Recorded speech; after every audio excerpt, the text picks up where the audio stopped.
காலை கண்ட கனவு நீ, காற்றில் மிதக்கும் மேகம் நீ, காதோர ரகசியம் நீ, விண்ணிலே.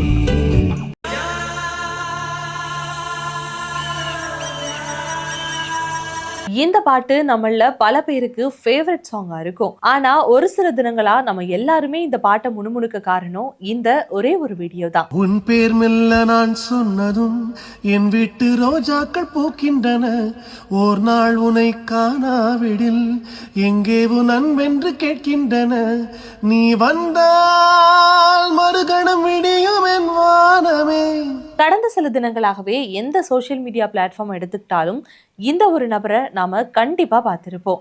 இவர் தான் சிங்கர் சத்யன் மகாலிங்கம். ஒரு பீரியட்ல டாப் பாடகரா இருந்த இவரை இப்போ பல பேருக்கு தெரிய வாய்ப்பே கிடையாது. சொல்ல போனா உலக நாயகன் கமல்ஹாசனுக்கு பாட்டு பாடின இவருக்கு இப்போ எந்த ஒரு வாய்ப்புமே கிடைக்கிறது இல்லையா. இவரு கிட்டத்தட்ட 26 வருஷத்துக்கு முன்னாடி ஒரு மேடையில பாடின ஒரு பாட்டு தான் இப்போ வைரல் ஆகிட்டு இருக்கக்கூடிய இந்த ஒரு பாட்டு.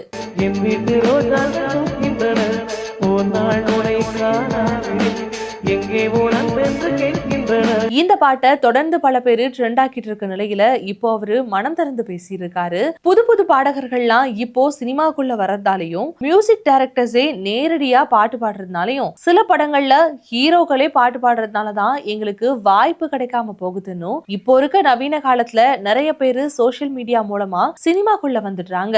இதுவே எங்களை மாதிரி இருக்கக்கூடிய பிளேபேக் சிங்கருக்கு மிகப்பெரிய மைனஸ் பாயிண்ட்னு சொல்லியிருக்காரு. அது மட்டும் இல்லாம சமீபத்துல ஒரு மியூசிக் டைரக்டரை ஒரு சான்ஸ்க்காக இவர் போய் மீட் பண்ணி இருக்காராம். அப்போ அந்த மியூசிக் டைரக்டர் அப்போ இருந்த குரல் வளம் உங்களுக்கு இப்போ இல்லன்னு, இன்றைய காலகட்டத்துக்கு ஏத்த மாதிரி உங்களால பாட முடியாதுன்னு சொல்லி இவரை நிராகரிச்சிருக்காங்கன்னு இவரு வருத்தத்தையுமே வெளிப்படுத்தி இருக்காரு. வாய்ப்பு கிடைக்காம இவரு 4 வருஷமா ஹோட்டல்லையுமே வேலை செஞ்சிருக்காராம். கோவிட்க்கு அப்புறம் வாழ்க்கையே தலைகீழா மாறிடுச்சுன்னு, வாய்ப்பு கிடைச்சா அதை சரியா பயன்படுத்திக்க நான் தயாரா இருக்கேன்னு சொல்லி இருக்காரு.